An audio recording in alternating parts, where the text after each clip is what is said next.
Следващия поздрав, но продължаваме нататък. Вече са втасали козунаците, виждате ги. Сега ги мажеме. Разбили сме яйца с малко водичка и мажеме обилно. Това е бояджийска четка, но няма друга. Ще внимавате само да не паднат косми. Нали не си използвал за боя? Не. И орехи, който желае, първо се слагат така, тук на връзките. Който както иска. И първо се слагат ядките, защото ако се сложи захарта, няма да могат да лепат орехите, ще паднат. И вече слагат обилна захар. Така да има.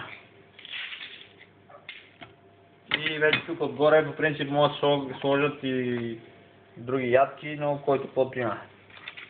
Така, хубаво обилно мажеме.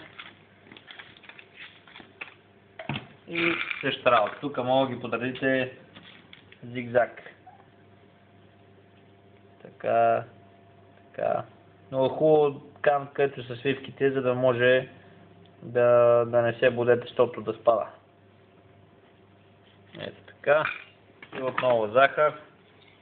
И се слагат във формата, се пекат, като първите 15 минути гледате да натваряте формата, горе-долу 25-30 минути. По средата на формата ги слагате.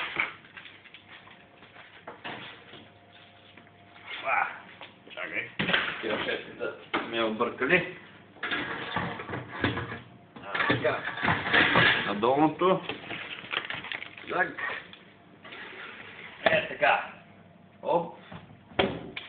Ето виждате 200 градуса, горе-долу 170, 180, 190 трябва да бъде фурното. И това е, долно и горно печене. 10